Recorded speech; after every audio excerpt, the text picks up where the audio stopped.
What's up, everybody? Cody here from rosterupmedia.com. Pumped to bring you the first episode of the Around the League podcast, and we're kicking it off with the Super Bowl favorite, Buffalo Bills.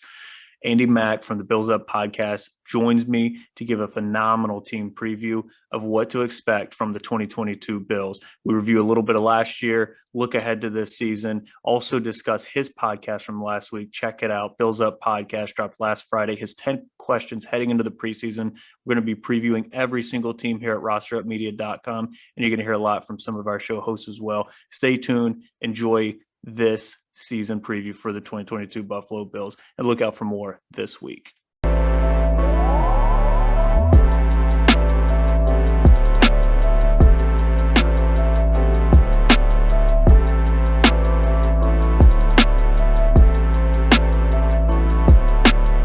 Andy Mack, how's it going, man? We're doing good. It's nice. It's Sunday. We're finally here. We were just chatting before this, me and Cody, that it was a long month of July with not a lot of NFL news, but now we're kicking off training camp this weekend. It's good to see the boys back out there. It's good to see them back in training camp. I know for Buffalo, this is the first year back at their training camp where they do it at St. John Fisher, which is just in Rochester, New York, where the team goes away for 2 weeks. And it's just good to see like all the fans out there again, like back to where it used to be 2 years ago, pre-COVID. So very excited to talk some Bills here. Very excited to answer what questions you have here, and feel truly appreciative of being the first person on this 32 team preview.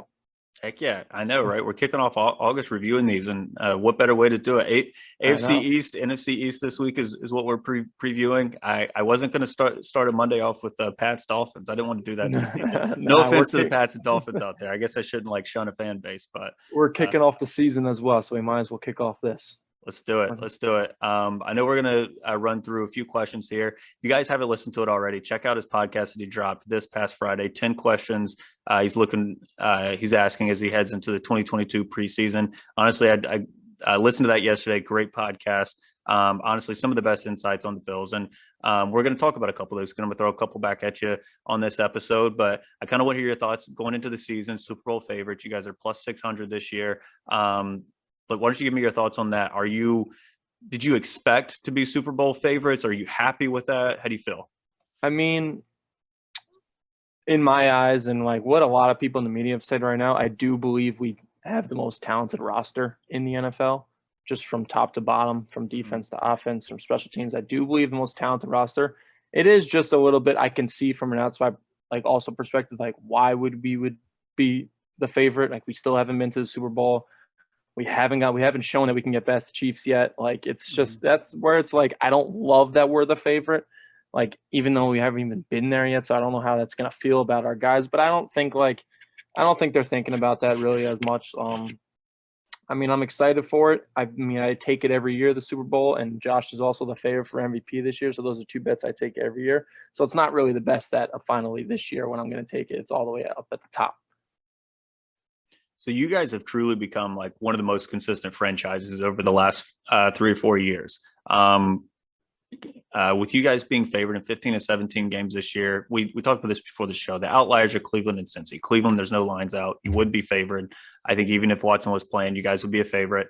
Cincy, right now, it's just even. So honestly, you guys are pretty much favorite nearly every game this season. I think it's well-deserved. I do agree you guys are one of the most talented teams. Josh Allen continues to get better year over year. We'll touch on him a little later. But I think one of the most indicative metrics of improvement is truly looking at Vegas lines. I'm not one, you know me, I love DFS and everything, but when it comes to betting the lines and everything, that's not something I toy around with too much because I feel like they're so sharp that it's so tough to beat them. And when you see the Bills average line each year basically improving from, I think 3-4 years ago, they were looking at minus a point, right? Then they improved to -2.5 to -3. Last year, on average, they were about -8 as a favorite. This year, tough schedule, -5 on average. I think that just shows you that they truly are drafting well. They're developing players, and they're not going anywhere, especially as long as Allen remains healthy. And even if he doesn't improve anymore, he's a top 5 quarterback in the league, I think. I mean, he's done incredible stuff. He's young, athletic, and I think they're going to be a lot of fun to watch. So I do think the Super Bowl thing is certainly well earned. But we did absolutely have some turnover for you guys. overall in the offseason. It was on the offensive side of the ball, your offensive coordinator, Brian Daboll, with the Giants now. What do you see as part of the transition going from Daboll to Dorsey? Do you expect a big shift at all in the offense? Why don't you kind of give us some insights on what you're seeing from Ken Dorsey thus far? Yeah, so it's good. It's not. I was just listening to a pod today also about it on One Bills Drive with Steve Tasker. He was talking about, and how I mentioned in my pod as well, like it's not like we're bringing in a new face. It's not a new completely face to the offensive room. It's really Ken Dorsey, who's been the quarterback's coach with Josh this whole time, been with the program the whole time since Josh has been there as a rookie. And this is a guy that the entire offense trusts. It's really not, I don't think it's going to be that crazy different of a playbook. It's just that you just got to get used to. I was listening to Josh talk about this. Is they're not going to get too crazy. It's going to be a lot of the same things, but he's got to get used to that terminology. He's got to get used to Dorsey being in his ear, and it's going to be a little bit different. Dorsey being on the sideline every game to now he's in the booth, and to how he's going to call plays and his tendencies. Like those are the things that are going to change. I think overall the type of plays and the type of formations and the sets that we're going to run is going to be very similar to what Daboll did, and just really looking forward to it. Dorsey, like what Josh talked about, how Daboll and Dorsey were very similar in guys, and they're super competitive in training camp. They're yelling, they're trying to get at the defense. Like that's the type of guys they want. It really doesn't seem like there's that much change in it, but I know that if there is a little bit of a struggle earlier in the season, the offense, that's where they're going to look right away. Is they're going to look at the Giants head coach now being our ex-offensive coordinator. So that's just going to be something that he's going to have to deal with. Hopefully it runs out smooth. I think it will just run out smooth again. It's not a new face. It's the same guy, but it's just something that they're going to have to get used to. And hopefully you got a whole month of August to get used to it, and you're ready to play Los Angeles on Thursday night. 100%. 100%. I think I don't expect too much of a shift for you guys, especially when it comes to the offensive side of the ball. You have been one of the most pass-heavy teams. There were some comments over the last couple of years where Sean McDermott wasn't necessarily happy with that. I think some of that is the way your offensive line was built, and you guys really didn't perform well when it came to running the ball, even on against light boxes. You guys are kind of bottom 4 against the run against 7-man boxes, which is very light box, right? So this year it seems like you got a talented back. I think you guys grabbed him in the second round, James Cook. Do you think they'll shift a little more towards the run? I expect a very similar offense. I'll just be interested to see if there's more of an influence from the head coach on an offensive coordinator that hasn't been calling the shots for a while, as opposed to the last couple of years. And even out of James Cook, like, what do you expect? And he seems very explosive, but what do you think about the backfield? Yeah, so honestly, I think that the drafting of James Cook this whole offseason, a stat that if it's really funny because you say just like they were one of the great passing units of last year, but they were almost dead last. I think it was like third to last to fourth to last, and a stat of yards on their yak, yards after catch. And that's just something that you notice in their offense. They threw a lot of just like 8-yard outs, and they would go out of bounds. And they threw some curl rats to Diggs. And every time Mike Beasley caught the ball across the middle, he'd fall down. So they've been talking about all this offseason. Dorsey, Josh has been talking about it. They want to get a lot of yak this year, and that's just something they got to improve on. That's not only the receivers and the play calling; it's also on Josh putting the ball in a way where they can run after the catch. And I think that the addition of James Cook is just going to propel that stat even higher. And then you just look like if a guy that they talk about that can compare James Cook to is like a Kamara out of the backfield. Him running the wheel routes, you can get out open.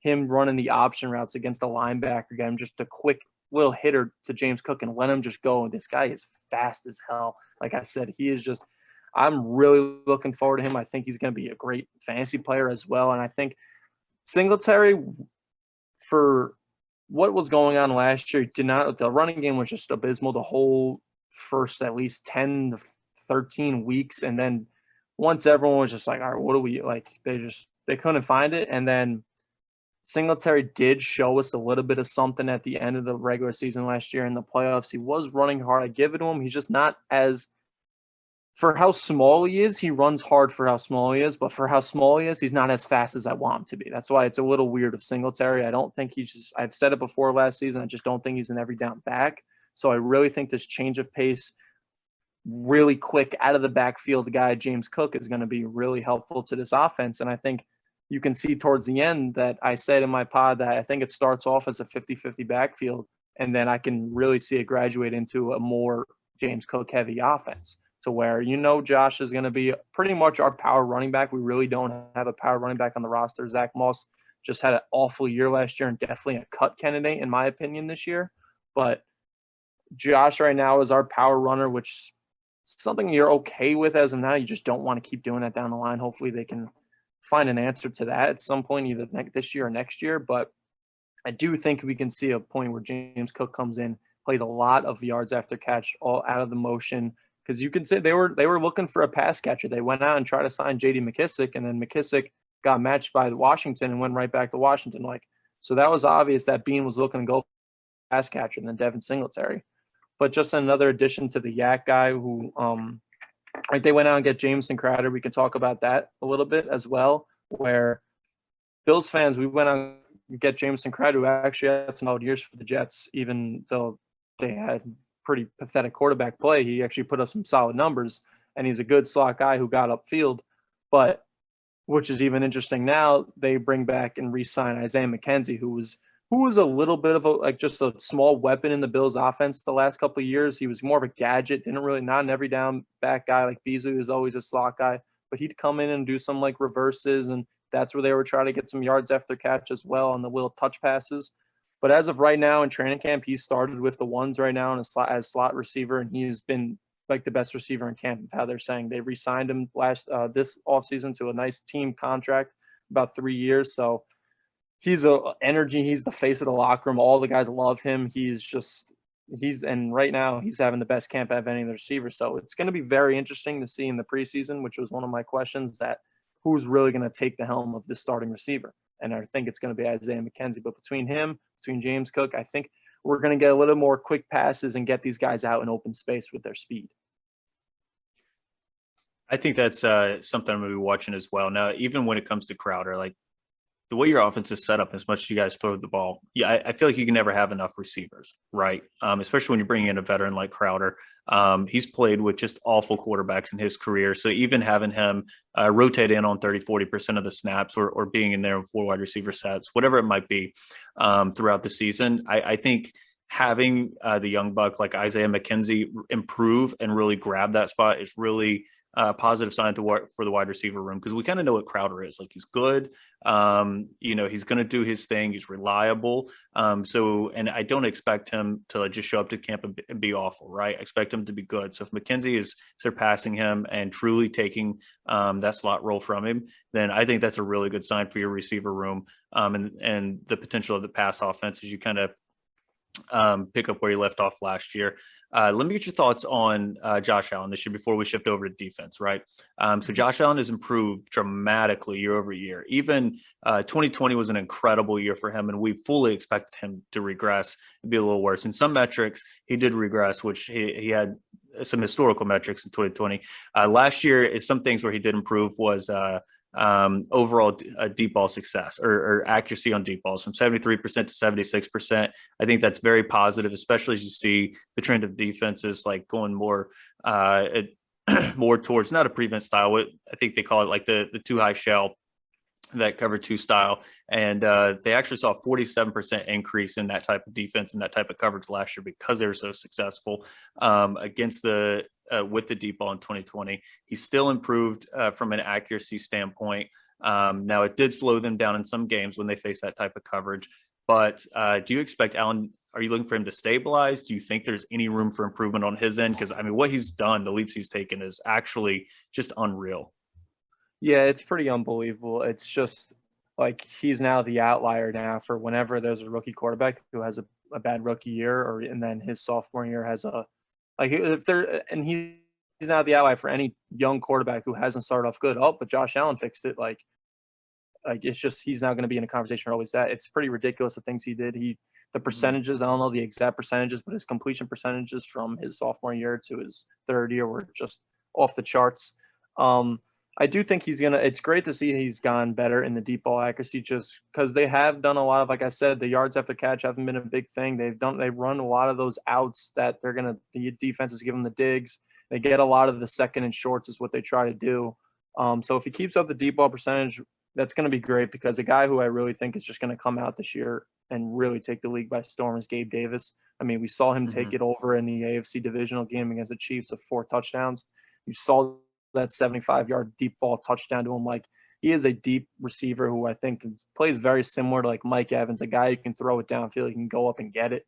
So that's where I think he'll be good. I think Diggs it still always will be a lot of the medium. And then you got Mckenzie, who's going to be all on the short stuff. And we still have Dawson Knox, who went out and got O.J. Howard. There's also a rookie that we also drafted as well, and it's Khalil Shakir, a fifth-round slot receiver pick as well, who might get a little time. But in areas of improvement, just still, Josh, he's just going to go out there. There's games where he's just take in my head right now. I'm thinking of the Jacksonville game where like he feels that he has, if things aren't working right there, like in a way, he maybe has a bad turnover to start the game. Like there's still a little bit of signs of those, like the bad turnovers and just where he tries to do everything himself and just gets a little wild. Like, I mean, that's why we love him. Like he just really goes out there and gives it 150% every single play. That's why we love him. But being a little more composed, knowing that he is he is our entire team, that he's got to be careful trying just to run over guys. And like we love it, but just be careful. Like that's the thing we just got to be careful with. But with all just the short, I mean, if he keeps doing what he's doing, he's just going to be in the conversation every year for best quarterback in the league. That's just what we're really like. Can't say anything about his leadership. His leadership's the best in the league, I would think right now, is taking over a team. All the guys love him, his fight, his energy. You don't have to worry about that. I mean, his running ability is amazing. We love to see him not getting hit as much, but like this guy's a big dude. He takes the hits, and I feel like he plays better when he gets hit a little bit. It's just all about keeping him protected in the pocket. We saw a lot last year. We saw in the like early weeks, week one, just against the Steelers, like TJ Watt and that defensive line absolutely destroyed our offensive line. We saw it in that Jacksonville game. Josh Allen just like had a field day, and like it happened in games where our offensive line just really wasn't the best last year. And we went out and we got Roger Saffold, who pay him a lot of money for a top guard in this league.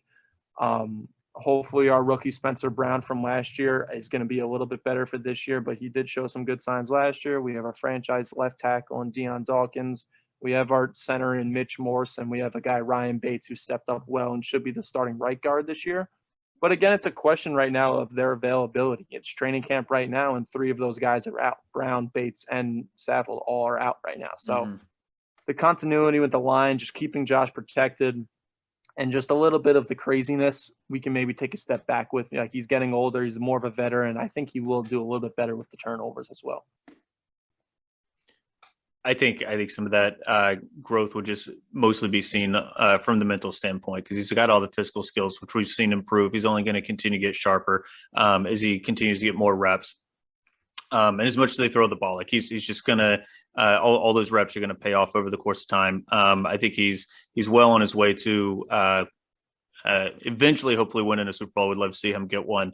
Maybe it'll be this year. We'll see. Always tough to take that leap, take that next step. Last year, honestly, it felt like the defense is what let you guys down. I'm kind of hoping, they need some improvements out of the backfield and a little bit alongside the offensive line, but the defense was what disappointed me, honestly, the most. You guys played bottom 5 schedule offensively against offenses last year. This year, it's going to be a little tougher. You guys are 0-5 in one-score games, 0-2 in field goal games. That's going to naturally positively regress. I don't expect a team this good and this talented to do that again. So I think that's going to be some positives.